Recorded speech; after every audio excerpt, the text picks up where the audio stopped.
Hello, welcome to Tight Lines. 1 week from today, I and a load of other coarse anglers will be waving a fond farewell to our riverbanks for 91 long days. It's not as if we've had free rein over the past few months, as our rivers have spent a lot of that time in the fields. But Keith Speer's with me in the bothy this week, and we hope we will be able to inspire you to give a river a go before the season door closes. Also coming up over the next hour, you can see how the two of us fared when we got out on the bank together earlier this week on the River Lee in Hertfordshire, in the hope of some quality end-of-the-season action.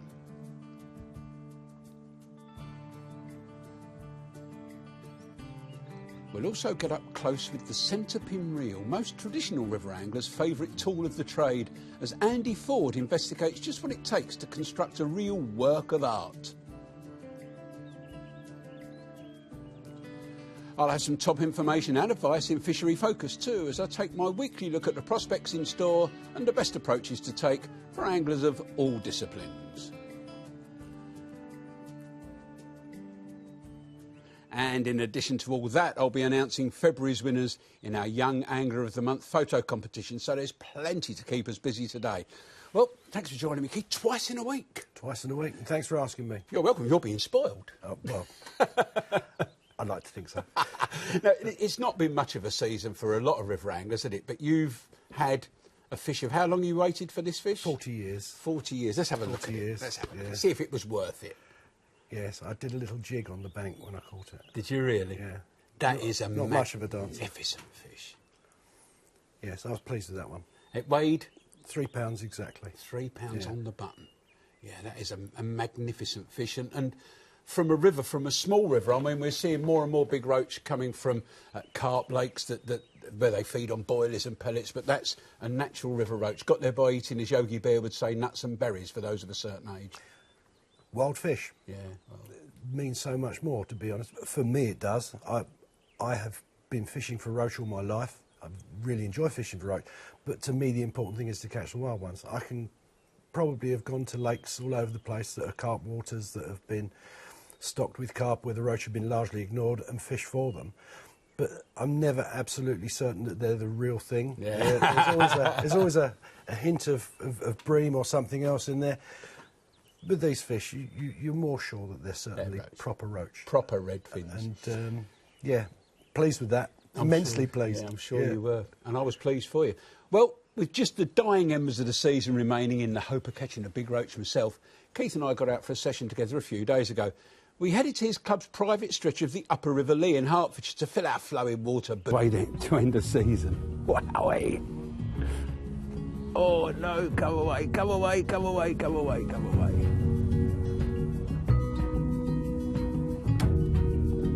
There he is. It's a nice fish too.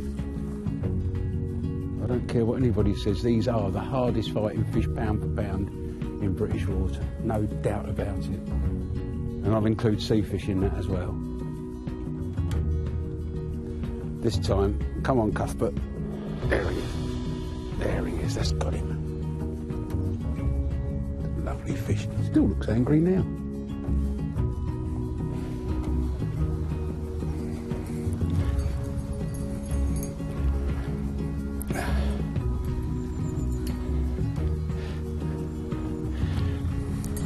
These fish are powerful enough without having this extra water.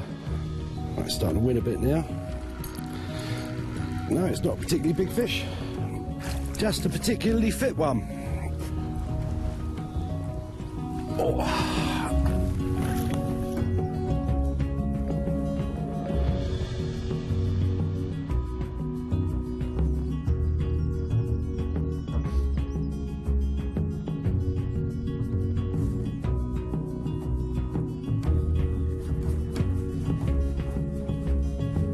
At least bar will give you half a chance and run upstream. Chub tend to disappear downstream and into the nearest snag.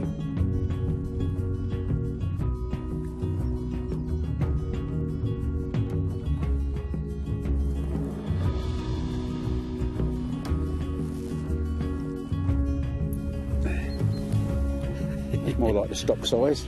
Yes. Perfect. They still go though. Oh, they certainly do, yeah. When I say stock size, of course, I mean standard size. Yeah.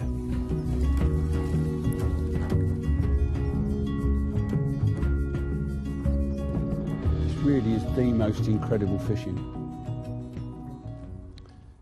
I'm plugging away on that same line, single caster, single maggot, not a bite. I'll just try double maggot and see. And straight away, the float buries.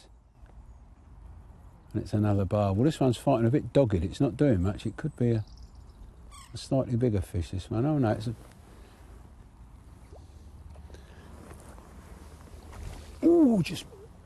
No, he's got that little bit of weed on his head. That might just spook him enough. There you go, that's it. Ooh, that was further up the swim. Not where I expected it at all. Didn't seem a bad fish. Keep the feet going. Whee! What they try and do is get under that. It's come out into the middle of the stream now, but they try and get under the far side vegetation. Because it's so undercut underneath there, they can get right underneath it. So you have to keep your rod low when they try and dive in there to make sure nothing touches the line between you and the fish. This one's in the fast water again. They do like that fast water.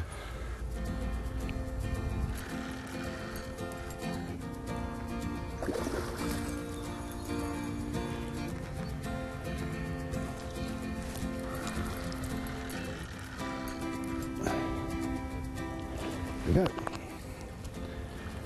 Very big, so I'll use a small net for this one. Oh, there we go. Very pretty fish. Scale perfect, that one. One slight scale removed in the middle there, but beauty.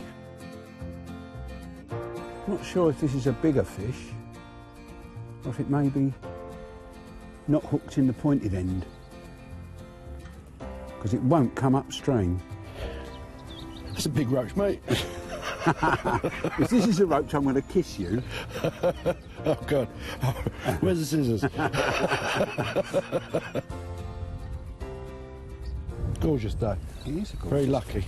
Yeah. But so often that really heavy frost puts people off. Yeah. And no reason why you shouldn't catch. I think it's flow. I think if you've got flow, you've got a chance. And as long as it's not too clear. I mean, I was amazed how clear it was. And with these polarised glasses on, I can see down to the edge of the shelf.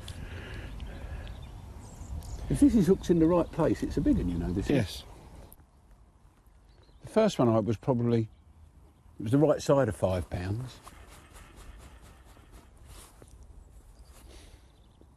I still need some convincing this is a roach. I had a little look at it then. I don't think it's a roach. Not since it's been forced through a tube and painted brass. But if it's a roach, you'll be famous. It's a nice barbel. It is a nice one. Now it's fought entirely different. Yeah. It just held its station. That is a good one, that is. Gorgeous fish, that is. Nice fish. Absolutely gorgeous. And it just fought entirely differently. Yeah.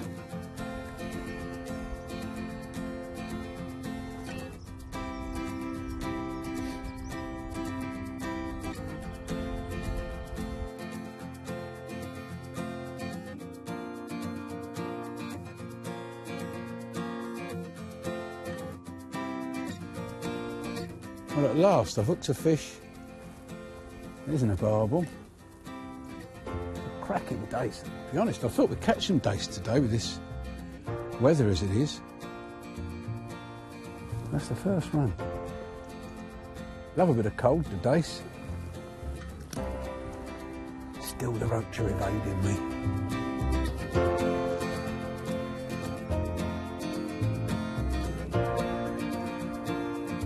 At least it's a roach. Well, hey!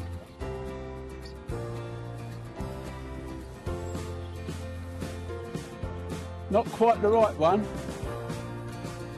but at least it is one, right under the bait.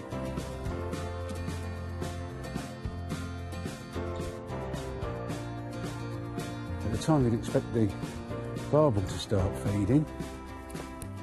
I've had a dace, a little roach, and this is a slightly bigger roach. Pristine Lee roach, 10 ounces or so, I suppose. All I want now is his granddad.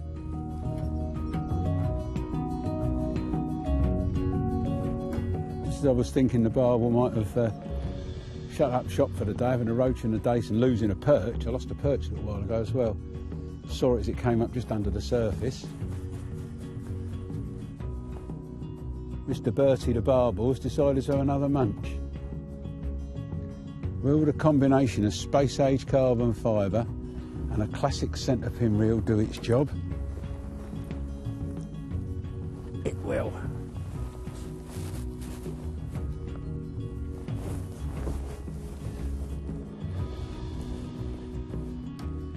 So we didn't get all those red fins we were looking for. We got enough of these orange finned beauties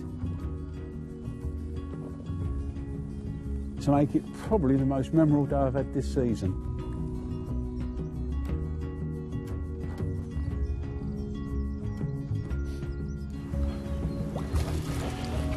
Well, I got away with that one.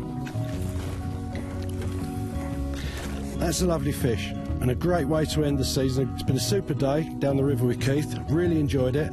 Rarely do you get so many good fish like this, but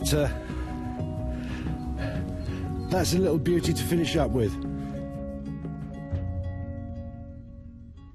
Looked like we stayed until dark. Well, we didn't really, did we? But what's amazing about that, we both looked at that and said, oh, I wish we were there, and we were. Yeah.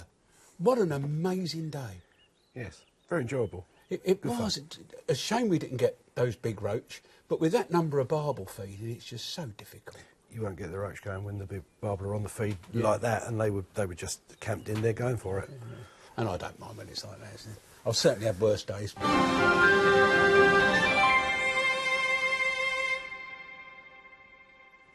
Welcome back. River specialist Keith Speer has joined me this week, and that's your centre pin, and we both fished with centre pins on the river, and it is a classic way. If you're not going to fish too far out with nice big floats holding back, but we'll talk more about centre pin reels in the next part.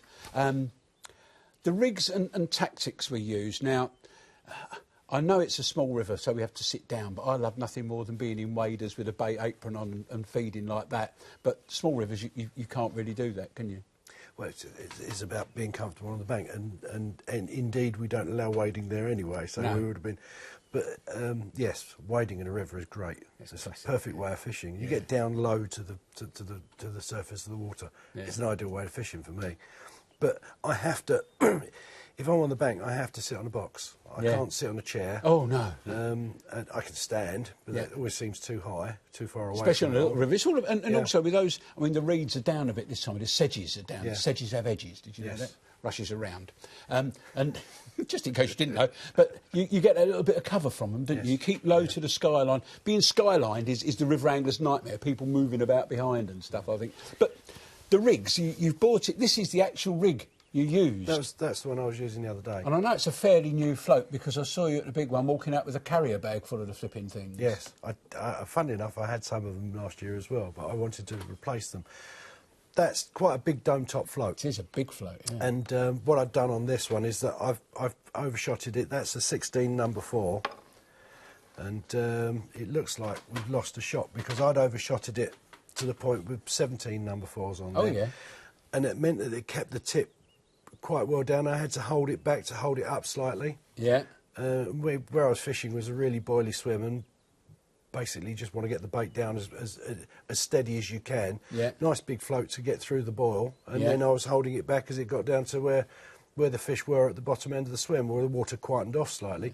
But what I needed to do is get it to stay right across. As you know, we were having trouble dropping the float over and then keeping it across the wind was slightly awkward. You want it to stay right across as close to that far reed line as you can, because that's where the barbel were living. Balls are bringing them away. That's right. The other thing that's interesting, you've got a couple of number of 8s down the bottom there, but one thing that interests me, I don't know if you can see that, see it better there, a loop knot. Mm-hmm.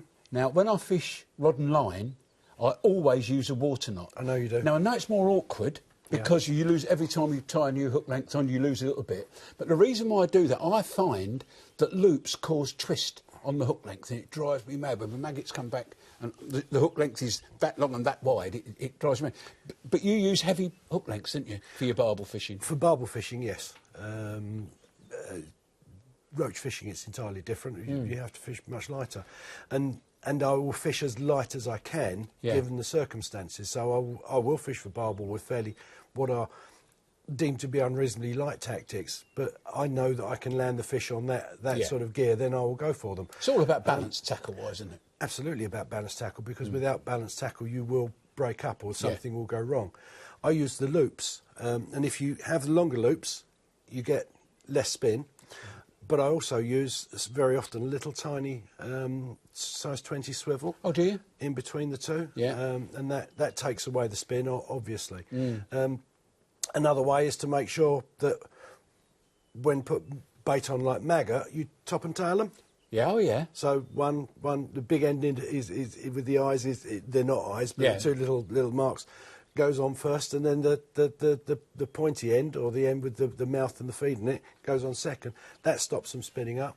And I find the same with caster. I do mine back to back. I do my caster top and tail, but the maggots I do back to back. And if you look at that blunt end, it tapers like that. Yes. And I put the first one on that way, and the second one on the opposite way, so they're back to back. And that makes them late and stops them. But when they start curling, anyway. But it's really interesting. This is more your roach rig. It was a rig exactly like that I was using when I had the 3-pounder. When I'm roach fishing, I particularly like to use number 8 shot, and I don't care how many number 8 shot I have to put on there. 2 reasons for that. One is it's more delicate. 2 is number 8 shot, we're still allowed to use lead, and I can slide lead up and down the line better than I can the tungsten shot. And these are about, what, 2.5, 3 centimetres apart? Something like that, Little bunches of them, as many as you need. This is what size floats? That's an 8 number 4, so that would be about 20. 21 mental arithmetic, number 8s, which is quite a lot. How long do you have as a rule of thumb, or do you have a rule of thumb, from the bottom shot to the hook? It's about that. What's that? Exactly that. Yeah, I would say. Because do you put any shot on the hook length at all? I can do, yeah. Very often, when I'm roach fishing, it's little tiny styles put on with the style crimper. You know, the special pliers that you use for picking up the style leads and sliding them on. Yeah. Because I can no longer do it. My eyes don't work that way, and neither do my hands. Well, they don't cause so much damage anyway, and they as well are easy to slide up and down. The important thing is that they mustn't damage the line. That's another thing I don't do, because I use water knots. Yes. I don't pre-tie my hook lengths for waggler or for rod and line fishing. But you only do the roach hooks, you said. Yes. Yeah. I don't do the bar. Again, it's a getting old, being able to see thing. I can tie smaller hooks better in my kitchen whilst there's something on television that I'm not watching, and do it more neatly. And those programmes are in your telly as well, are they? Yeah, we get a lot of them. We really get a lot of them. But I can tie those slightly better, and then I can pop them away. When I'm barbel fishing, I'm generally tending to use heavier line and slightly bigger hooks. And because I'll use 16 hook quite happily for barbel fishing. I haven't got a problem with that. I've had some very big fish on the size 16. Doesn't worry me. Yeah. But I can see quite easily to tie a 16 with the thicker line that I'm using barbel fishing. I can do that during the day. Yeah. I can almost do it blindfolded. Yeah. When it gets smaller, it takes a little bit more. Won't try you out on that one. Now, it is the last weekend of the season. Yeah. What sort of areas of rivers should people be looking forward to go to, and what kind of baits would you be taking? Well, areas of rivers at the moment, the ones that aren't absolutely flooded, which is a massive problem. Because that bit of the Lees, the upper Lee, and I know the lower Lee was still chocolate brown and hurtling through, but that runs off much quicker. The upper reaches and the tributaries run off quicker, don't they? More like chalk streams up there. And they're probably the rivers that I would suggest that people go for at the moment. The big rivers mainly are out because of the amount of water in them. If you're lucky enough to have a big river near you, then by all means fish it. But smaller rivers will have reduced their spate conditions by now, and they'll be in more or less top condition. A little tiny bit of rain at the moment will make the rivers pop up and colour up immediately, which is a huge advantage to anglers. Yeah, exactly. So I would suggest smaller rivers. Maggots and casters? I would say maggot and casters. I use a lot of maggots, a lot of casters. Not so much hemp this time of year. No. But maggot casters, if it's cold and gin clear, then I'd go for bread and bread punch. which can It's be a unlikely super to be bait. both of those, you'll be happy to know, and you'll find out in part 4 that it's very unlikely to be like that this weekend. No, that's the case. So at the moment, I think maggot is as good a bait as any at this part of the season. Yeah. I tend to usually not only have 2 colours. I usually have reds and whites. Yeah. After what We happened both share a passion for red and white. Red and white Football yes, teams in yes, that colour. Yeah. Yes, that's right. Yeah. One very football often, I fish a red and a white maggot together, and I call it Hybrid Special. There you go. Fantastic. Brilliant. No, I agree with that 100%.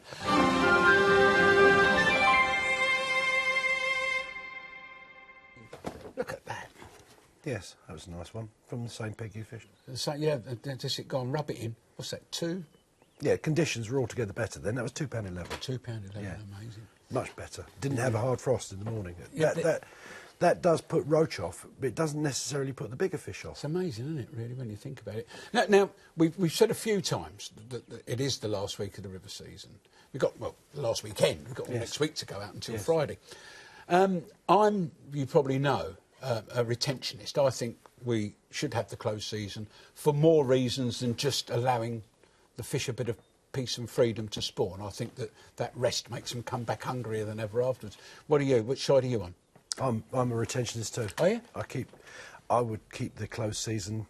I didn't want the closed season to be to go away for the lakes. I was a firm believer that we should have a closed season, be it river, lake, canal, or whatever. Yeah. I think it improves the quality of the fishing. I agree with you to an extent, except if and this happened around the time of the change, if I dug a hole and put my fish in it, and I was prepared to restock it with my fish if those fish didn't successfully breed, then that was the grey area. That was the one I was prepared to accept. That I think the abolition of the closed season on canals was a mistake. Although, the NRA, as it was at the time, said that they believe that the people that own the canals own the fish in them, so they can do what they like with their fish. I think fishing rivers are ours. They belong to all of us, not just anglers. No, they belong to everybody. And I don't think that should be disturbed. What do you think the argument is for the abolitionists? Have you got?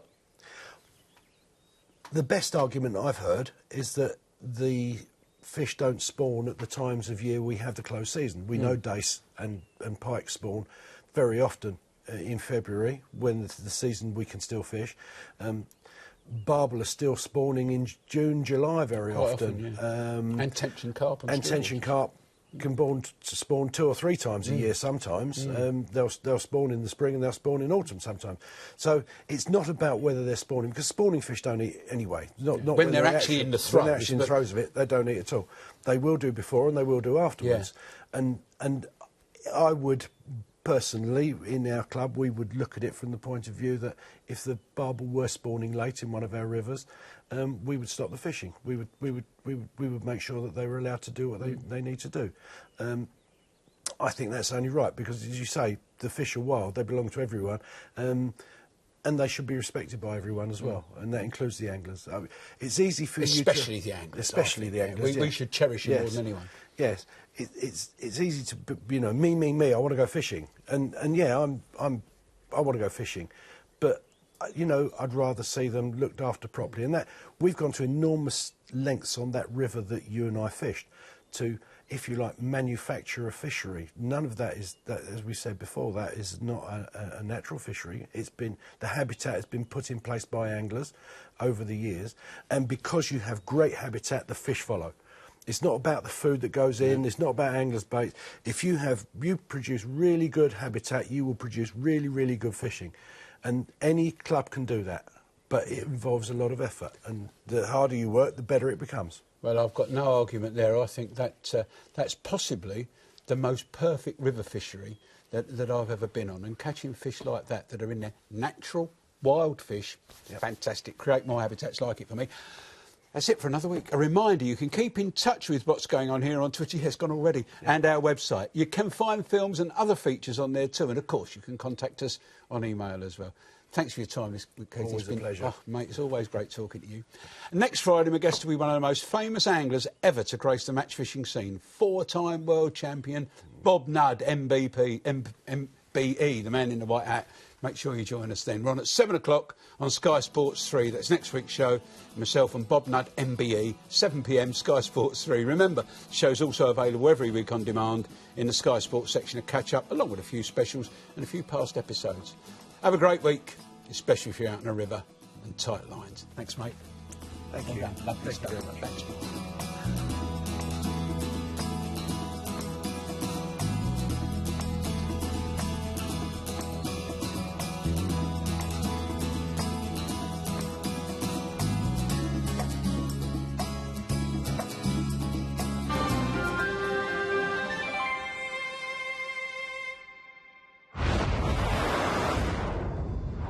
Watch all 6 Sky Sports channels on your mobile and online.